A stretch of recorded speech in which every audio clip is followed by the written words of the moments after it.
ہمارے چینل میں خوش آمدید۔ چلیں شروع کرتے ہیں آج کی کہانی۔ یہ اس رات کی بات ہے جب میں اپنے روم میں تھی۔ روز کی طرح اس آواز کی وجہ سے مجھے اپنے پیارے سے روم سے نکلنا پڑا تھا۔ میرا روم کافی الگ تھا۔ جب بھی میں اپنے روم میں آتی تھی تو اس کی خوبصورتی دیکھ کر یہی لگتا تھا کہ یہ روم اس چھوٹے سے گھر کا حصہ بالکل نہیں ہے۔ پر یہ بات جھوٹ تھی۔ 3 سال کی تھی لیکن میں یہ سمجھتی تھی کہ یہ لڑائی کی آواز کس وجہ سے ہے۔ اس دن دوبارہ سے وہی موضوع چھڑا گیا تھا۔ کچھ دیر بعد ہی ابو نے اٹھایا اور ڈھیر سارا پیار کیا تھا۔ جب سے میں نے ہوش سنبھالا تھا تو اپنے ابو کو ہی ماں کی صورت میں دیکھا تھا۔ وہی میرا سب کچھ تھے۔ جب بھی اسکول جاتی تھی تو سب بچے اپنی ماں کے ساتھ آتے جاتے تھے۔ یہ دیکھ کر مجھے اس کمی کا احساس ہوتا تھا کہ آخر میری امی اتنی جلدی کیوں چلی گئی تھیں۔ کاش وہ میرے ساتھ ہی ہوتی اور باقی کی طرح ہماری فیملی بھی پوری ہو جاتی۔ پر جب بھی میں گھر آتی تو مجھے اداس دیکھ کر ابو سمجھ جاتے تھے۔ وہ دوبارہ سے مجھے خوش کرنے کے لیے کہہ دیتے تھے کہ وہ ہی میرے ابو اور امی ہیں۔ مجھے کچھ بھی چاہیے تو میں ان سے مانگ سکتی ہوں۔ یہ سب دیکھ کر میری ہمت بڑھ جاتی تھی۔ میرے اندر سے اس کمی کو قبول کرنے کی ہمت پیدا ہو جاتی تھی کہ امی ہم سے دور ہو گئی تھیں۔ حیرانی کی بات یہ ہوئی تھی کہ آج تک میں نے اپنی ہی ماں کو نہیں دیکھا تھا۔ یہ سوچ کر میں کافی شوق رہتی تھی۔ ابو سے جب بھی امی کا پوچھتی تھی تو وہ میری بات کو ٹال ہی دیتے تھے۔ میں جیسے جیسے بڑی ہوتی گئی تھی تو اس بات کو سمجھنے لگی تھی کہ امی ہم سے دور ہو گئی ہیں، لیکن اس کا مطلب یہ نہیں ہے کہ وہ زندہ نہیں ہیں۔ ایک دن ابو کا سامنا کیا اور پوچھ ہی لیا کہ کیا امی سچ میں اس دنیا سے چلی گئی ہیں یا پھر حیات ہیں۔ ابو نے میری بات کو ٹال دیا، پر میں اب اتنی چھوٹی نہیں رہی تھی کہ ان کی بات کو نہ سمجھ سکتی۔ آخر انہوں نے بتا ہی دیا کہ میری امی زندہ ہیں۔ اس سے زیادہ وہ مجھے کچھ بھی نہیں بتا سکے۔ مجھے کافی تجسس ہونے لگا تھا کہ آخر ایسی کیا وجہ ہو سکتی ہے جو امی ابو کو چھوڑ کر چلی گئی تھی۔ میرے ذہن میں فوراً ہی ایک خیال آیا تھا، اس روم کا خیال جدھر ابو مجھے کبھی بھی نہیں جانے دیتے تھے۔ میں نے سوچ لیا تھا کہ اپنی ان الجھنوں کا حل اب اس روم میں ہی ملے گا۔ میں اس روم کی جانب جانے لگی تھی۔ جیسے ہی میں اس روم میں گئی تو اندھیرے نے میرا استقبال کیا۔ میں کافی محتاط تھی۔ ابو سے بچ کر پہنچ تو گئی تھی، لیکن اگر وہ جان جاتے کہ میں ادھر ہوں تو مجھ سے ضرور ناراض ہو جاتے۔ اندھیرے کی وجہ سے مجھے کچھ بھی دکھائی نہیں دے رہا تھا۔ میں ساتھ بنے اسٹور روم میں گئی اور ایک موم بتی جلا آئی۔ اس موم بتی کی مدد سے اب کسی حد تک مجھے دکھائی دینے لگا تھا۔ اندر روم کافی سلیقے سے سیٹ ہوا تھا، جیسے وہاں کوئی رہتا تھا۔ مجھے کافی حیرانی ہوئی تھی۔ میں نے امی کی تصویر تلاش کی تھی کہ شاید مجھے ان کی شکل دیکھنا نصیب ہو جائے، پر ان کی کوئی بھی تصویر مجھے نہ ملی۔ مجھے کافی حیرانی ہوئی تھی۔ اچانک ہی میں ایک چیز سے ٹکرائی تھی۔ وہ شاید کوئی ریکارڈر تھا۔ جب میں نے اس ریکارڈر کو واپس اس جگہ پر رکھا تو اس میں سے عجیب طرح کی آوازیں آنے لگی تھیں۔ میں کافی حیران تھی۔ یہ ایک نسوانی آواز تھی۔ یقیناً یہ امی کی ہی آواز تھی جو کہ ابو سے بات کر رہی تھی، اور ابو کی آواز تو میں پہچان ہی سکتی تھی۔ وہ بار بار امی سے کہنے لگے تھے کہ وہ ہمیں چھوڑ کر نہ جائیں، پر امی کی ایک ہی بات تھی کہ انہیں جانا ہے۔ وہ ایسے انسان کے ساتھ زندگی نہیں گزار سکتی جس کے پاس کچھ بھی نہ ہو، جس کے ساتھ رہ کر انسان کو اگلے دن کا بھی یقین نہ ہو کہ کل کو وہ کیا کرے گا، اس کے پاس کچھ کھانے کو ہوگا یا نہیں۔ امی کی یہ بات سن کر مجھے کافی افسوس ہوا تھا۔ مجھے بہت ڈر لگا تھا کہ ابو کس اذیت سے گزرے ہیں۔ ابو نے آج تک مجھ سے بات چھپائی تھی کہ امی نے انہیں کیوں چھوڑا ہے۔ میں کافی شوق ہو گئی تھی۔ امی سے اب مجھے نفرت ہونے لگی تھی۔ میں اس لمحے کو کوسنے لگی تھی جب میرے اندر یہ راز جاننے کی طلب بڑھی تھی۔ کاش میں یہ سب نہ جانتی۔ میں اتنا تو جانتی تھی کہ ابو جس مقام تک پہنچے تھے یہ ایک سا نہیں تھا۔ ابو نے کافی محنت کی ہے۔ پہلے وہ بہت مشکل زندگی گزار چکے ہیں، پر امی اس وجہ سے چھوڑیں گی مجھے اس کی امید نہ تھی۔ میرا سارا موڈ خراب ہو چکا تھا۔ میں جانتی تھی کہ اس موڈ کو کون ٹھیک کر سکتا ہے۔ میں جب بھی اداس ہوتی تھی تو اسی سے ہی بات کرتی تھی۔ اگر ابو میری دنیا تھے تو اس نے میری دنیا میں روشنی پیدا کی تھی۔ میں نے جلدی سے اس کا نمبر ملایا، پر اس کا نمبر بزی جا رہا تھا۔ یہ دیکھ کر مجھے کافی پریشانی ہوئی تھی کہ یہ زندگی میں پہلی دفعہ ہی ہوا تھا۔ میں نے موبائل آف کر دیا تھا۔ میں جانتی تھی کہ اگر اسے معلوم ہوگا کہ میں نے اپنا موبائل آف کر دیا ہے تو وہ ابو کو کال ملائے گا، لیکن پیچھے ہٹنے والا نہیں ہے۔ وہی ہوا تھا جس کا مجھے اندازہ تھا۔ ابو رات کو ہی میرے روم میں آئے تھے اور کہنے لگے کہ میں نے اپنا موبائل کیوں آف کیا ہے۔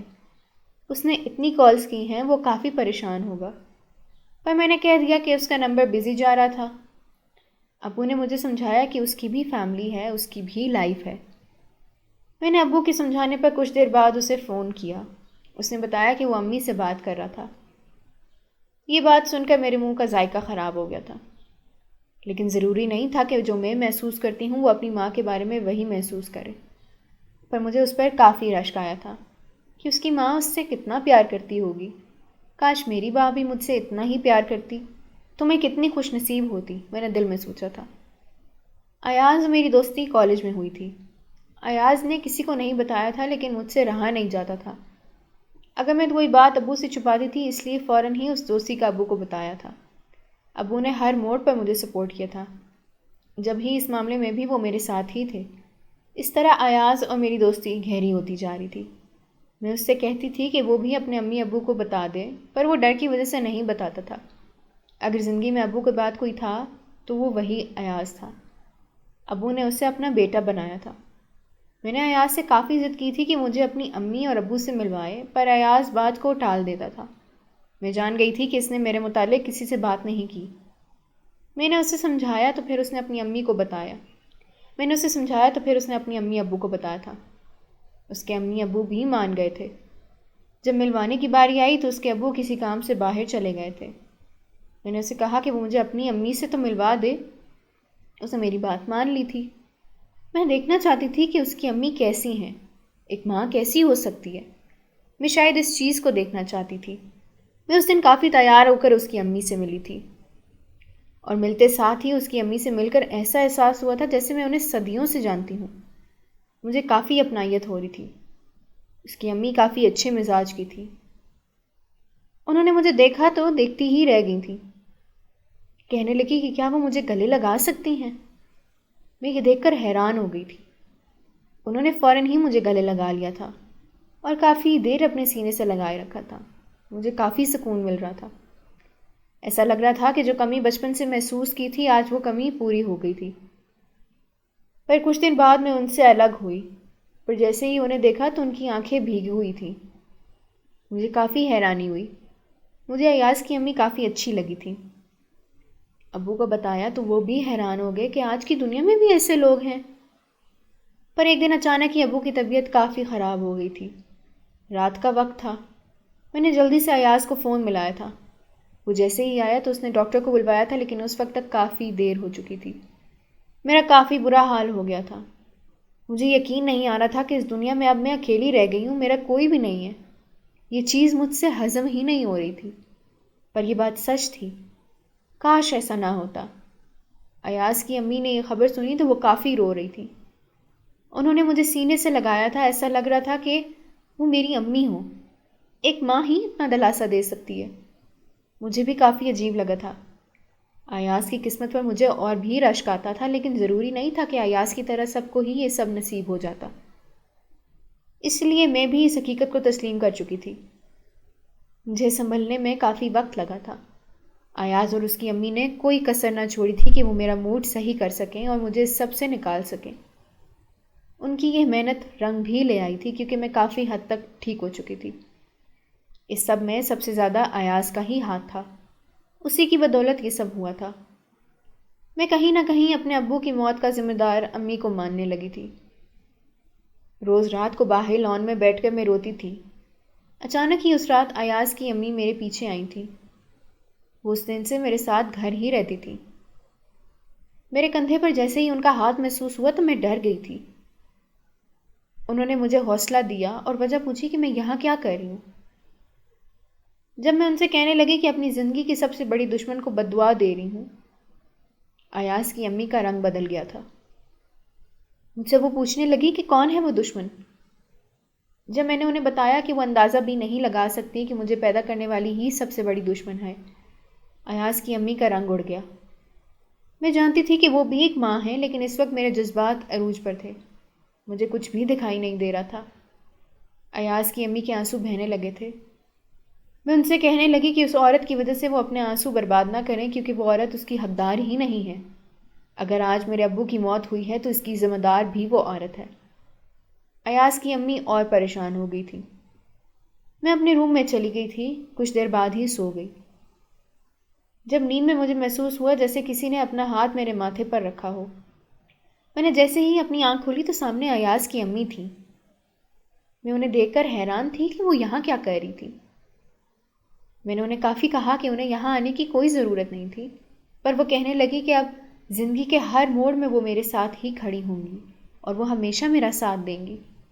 یہ بات سن کر مجھے کافی اچھا لگا تھا۔ میں انہیں مزید کچھ کہہ بھی نہ سکی تھی۔ ایاز کی امی اس بات پر زور دینے لگی تھی کہ مجھے اور ایاز کو شادی کر لینی چاہیے۔ یہ سن کر مجھے حیرانی ہوئی تھی کہ اتنی بھی کیا جلدی تھی، پر وہ کچھ زیادہ ہی اس بات پر زور دینے لگی تھی۔ ایاز نے بھی مجھ سے پوچھنا شروع کر دیا تھا کیونکہ جب تک میری ہاں نہیں ہونی تھی ہماری شادی نہیں ہو سکتی تھی۔ میں نے اس سے کچھ وقت مانگا تھا تاکہ میں کسی حد تک اور سنبھل جاؤں۔ ابو کا جتنا بھی بزنس تھا اب وہ میرے نام تھا۔ یہ دیکھ کر مجھے کافی پریشانی ہونے لگی تھی کہ اسے میں کیسے سنبھالوں۔ کچھ دن کے بعد میں نے شادی کے لیے ہاں کر دی۔ ایاز نے مجھے ایک اہم بات بتانے کا کہا تھا کہ اس کی زندگی کا ایک ایسا سچ ہے کہ جو مجھے بھی نہیں معلوم۔ میں نے اس سے جب پوچھا تو اس نے مجھے بتایا کہ وہ بات سن کر مجھے حیرت ہوئی تھی۔ میرے وہموں کو ماں میں بھی نہیں تھا کہ وہ مجھے یہ بات بتائے گا۔ اس بات میں مجھے کوئی حقیقت دکھائی نہیں دے رہی تھی کیونکہ میں یہی سمجھتی تھی کہ ایاز کی جو امی ہیں وہ اس کی سگی ہیں، جبکہ ایاز نے مجھے بتایا تھا کہ اس کی ماں سوتیلی ماں ہے۔ یہ بات مجھ سے ہضم نہیں ہو رہی تھی۔ کہاں میری سگی ماں جس نے مجھے پیدا کیا تھا مجھے چھوڑ گئی تھی، جبکہ یہ عورت ایاز کی سوتیلی ماں ہو کر اس کے ساتھ اتنے اچھے طریقے سے رہ رہی تھی، بلکہ وہ میرے ساتھ ایسی تھی جیسے وہ مجھے صدیوں سے جانتی ہو۔ میں نے ایاز کو صاف کہہ دیا تھا کہ مجھے اس بات سے کوئی مسئلہ نہیں ہے اور وہ جب بھی شادی کا کہے گا میں تیار ہوں۔ ایاز کی امی نے یہ بات سنی تو کافی خوش ہونے لگی تھی۔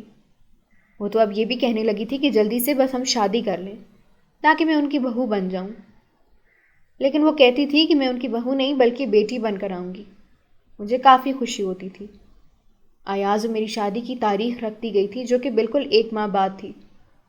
مجھے یہی تھا کہ شاید کچھ ماہ تو ہوں گے تاکہ میں بھی اس بات کو ہضم کر سکوں، پر ایاز کی امی نے جلدی شادی کرنے پر زور دیا تھا۔ ان سے انتظار نہیں ہو رہا تھا۔ ہماری شادی بہت ہی سادگی سے طے ہوئی تھی اور میں ایاز کی دلہن بن کر اس کے گھر آ گئی تھی۔ کچھ دن بعد مجھے اپنے گھر کی یاد آنے لگی تھی۔ جب میں نے اس بات کا ذکر ایاز سے کیا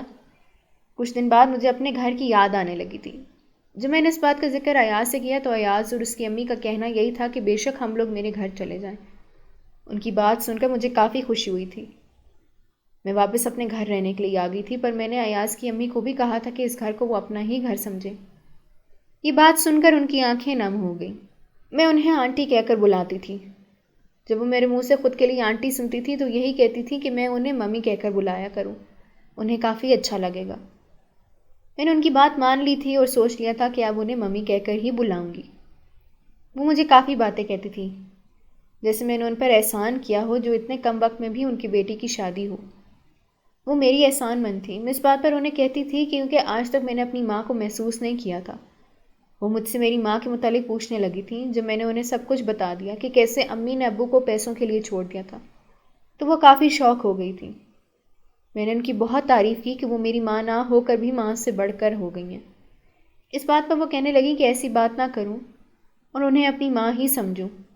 ان کا شکریہ ادا کرتی تھی کہ انہوں نے مجھے کافی حوصلہ دیا ہے، پر وہ میری بات پر مجھے منع کرتی تھیں کہ یہ کہہ کر میں انہیں شرمندہ کر رہی ہوں۔ دن ایسے ہی گزرنے لگے تھے۔ میں اب انہیں ممی کہہ کر بلاتی تھی۔ میں نے اپنی مرضی کا روم اپنے گھر میں بنوایا تھا جو کہ صرف ان کا تھا۔ وہ کبھی کبھی کافی اداس ہو جاتی تھی۔ میں جان جاتی تھی کہ وہ اپنے شوہر کو مس کر رہی ہیں۔ میں ان سے پوچھنا چاہتی تھی کہ وہ ایاز کے ابو کی زندگی میں کیسے آئی تھیں، پر یہ پوچھنے کا مجھے موقع ہی نہیں ملتا تھا۔ ایک دفعہ مجھے ان کے بارے میں ایسا سچ پتہ چلا کہ میرے پاؤں کے نیچے سے زمین ہل گئی تھی۔ میں اپنی زندگی میں اس چیز کا تصور بھی نہیں کر سکتی تھی۔ میرے وہموں کو ماں بھی نہیں تھا کہ جس چیز کا میں نے سوچا بھی نہیں ہوگا وہ چیز ایسے میرے سامنے آ جائے گی۔